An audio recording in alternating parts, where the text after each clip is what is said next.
మనం మా ప్రతినిధి హైదరాబాద్ బ్యూరో ప్రణయ్ దగ్గరికి వెళ్దాం. ప్రధానంగా చూసుకుంటే కాంగ్రెస్ పార్టీకి సంబంధించి జిహెచ్ఎంసీకి సంబంధించి ప్రధానంగా మొదటి ఎమ్మెల్యేగా దానం నాగేంద్ర వచ్చినటువంటి పరిస్థితి కనిపిస్తుంది. ఆయన ఎంపీ బరిలో ఉన్నటువంటి పరిస్థితి సికింద్రాబాద్ నుంచి. అయితే ఈ నేపథ్యంలో పాడి కౌశిక్ రెడ్డి కొన్ని వ్యాఖ్యలు చేశారు. సో ఎమ్మెల్యేగా బీఆర్ఎస్ పార్టీ తరఫున గెలిచినటువంటి దానం నాగేంద్రకు ఎందుకు టికెట్ ఇచ్చారు, దానికి సంబంధించిన వినతి పత్రం కూడా ఇచ్చాం, సో స్పీకర్ని కలిసామని కూడా చెప్తున్నటువంటి పరిస్థితి కనిపిస్తుంది. దాంతో మా ప్రతినిధి ప్రణయ్ ఉన్నారు. ప్రణయ్, చెప్పండి. దానం నాగేందర్ని డిస్క్వాలిఫై చేయాలంటూ కూడా ఎమ్మెల్యేలందరూ కూడా స్పీకర్ని కలవబోతా ఉన్నారు. గతంలో కలిసి అఫిడవిట్ ఇచ్చినప్పటికీ కూడా ఇప్పటివరకు డిస్క్వాలిఫై చేయలేదు. మరొక అఫిడవిట్తో మళ్ళీ వెళ్తా ఉన్నారు. ఈ నేపథ్యంలో మరి ఎలాంటి అంశాలను తెరపైకి తీసుకురాబోతున్నారు ఒకసారి మనతో మాట్లాడేందుకు ఎమ్మెల్యే పాడి కౌశిక్ రెడ్డి ఉన్నారు. ఆయనతో మాట్లాడుతున్నారు. కౌశిక్ రెడ్డి ఏం అంశాలను తీసుకువెళ్తా ఉన్నారు? దానం నాగేందర్ని మళ్ళీ ఒక అఫిడవిట్ ఇవ్వబోతా ఉన్నారు స్పీకర్కి. ఇలా సెకండ్ అఫిడవిట్ ఎందుకు ఇస్తున్నాం అంటే, ఇలా దానం నాగేందర్ గారిని అఫీషియల్గా కాంగ్రెస్ పార్టీ అభ్యర్థిగా ఇవాళ డిక్లేర్ చేయడం జరిగింది సికింద్రాబాద్ పార్లమెంట్కి. సో దీనికంటే పెద్ద ఎవిడెన్స్ ఏది అవసరం లేదు. ఈయన పార్టీ మారినాయని స్వయంగా ఒక ప్రముఖ ఛానల్లో కూడా తనే నేను కాంగ్రెస్ పార్టీలో చేరినా అని చెప్పిండు. కాబట్టి ఎటు పరిస్థితుల్లో దానం నాగేందర్ గారిని సస్పెండ్ చేయాల్సిందే అనేది నా డిమాండ్. పార్టీకి సీనియర్ నాయకుడిగా ఉన్నాడు. ఉద్యమ సమయంలో సరే ఓటమి భరించినా కూడా ఓటమి తర్వాత మళ్ళీ ఇది బీఆర్ఎస్ కండువా కప్పుకొని కేసీఆర్ వెంట నడిచినటువంటి కీలక నాయకుడు కడియం శ్రీహరి.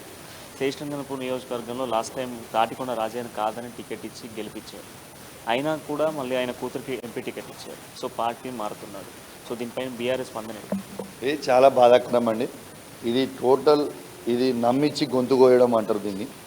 ఇవాళ కడియం శ్రీహరి గారి క్యారెక్టర్ మొత్తం బయటపడిపోయింది. అంటే మోసగాళ్ళకే పెద్ద మోసగాడు అనేది తెలిసిపోయింది. ఇలా ఏం తక్కువ చేసినండి, నీకు 75 ఏళ్ళు ఉన్నాయి, నీవు మారాల్సిన అవసరం ఏంది? ఇది చాలా బాధాకరం అని చెప్పి సందర్భంగా తెలియజేస్తాను. అసభ్యకరమైనటువంటి పదాలు వాడుతున్నారు. గతంలో 2500 కోట్లు కాంగ్రెస్ కార్యకర్తలకు పంచారు అన్నటువంటి మాటను ఏదైతే కేటీఆర్ మాట్లాడారంటూ కూడా హన్మకొండలో ఎఫ్ఐఆర్ ఫైల్ చేశారు. అది ఇప్పుడు బంజారాహిల్స్ కేసులో 504, 505 కింద కేసు నమోదు చేశారు కేటీఆర్ పైన. దీన్ని ఎట్లా చూస్తారు?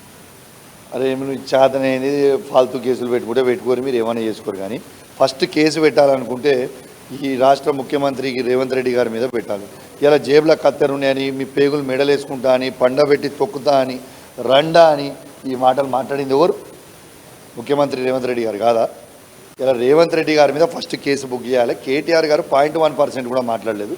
ఇలా రేవంత్ రెడ్డి గారి మీద కూడా మేము యావత్ తెలంగాణ మొత్తం కూడా రేపు మాట్లాడమని చెప్పి ప్రతి దగ్గర పిటిషన్ ఇస్తాం. రేవంత్ రెడ్డి గారి మీద కూడా ప్రతి పోలీస్ స్టేషన్లో కేసు బుక్ కావాలి. గతంలో బీఆర్ఎస్ నాయకులు ఇచ్చిన సవాల్కే ప్రతి సవాల్గా మేము గాంధీ భవన్ గేట్లు ఓపెన్ చేసాం. అందుకే వలసలు పెరిగాయి. ఇంకా వస్తారు, ఇంకా 30 మంది నాయకులు మాతో టచ్లోనే ఉన్నారు, 30 మంది ఎమ్మెల్యేలు మా పార్టీలో చేరబోతున్నారు అనేది కాంగ్రెస్ నాయకులు చెప్తాను. దీనికి ఏం చెప్తాను? నీకు ఒకటే ఏం చెప్తున్నా అంటే, వాళ్ళు అనుకుంటారు మా వాళ్ళు 30 మంది టచ్ ఉన్నారని. వాళ్ళు కూడా 30 మంది మాతో టచ్ ఉన్నారనే సబ్జెక్ట్ వాళ్ళకి తెలియదు. వాళ్ళు గేట్లు తెరిచిరు కాబట్టి వాళ్ళు అట్లా అనుకుంటున్నారు. ఇంకా మేము గేట్లు తెరవలే. మేము గేట్లు తెరిచిన రోజు వాళ్ళు భూస్థాపితం. రేపటి నుంచి మాజీ సీఎం కేసీఆర్ ప్రస్తుతం ప్రజల్లోకి రైతాంగాన్ని కలవడానికి వెళ్తున్నారు. ఇది ఎన్నికల ప్రచారంగా చూడాలి, లేకపోతే రైతులకు భరోసాగా వెళ్ళాలి? కేవలం రేపు కేసీఆర్ గారు బయలుదేరడం కేవలం రైతులకి భరోసాగా, రైతులకి అండగా ఉండడానికి కోసమే కేసీఆర్ గారు బయలుదేరుతాం.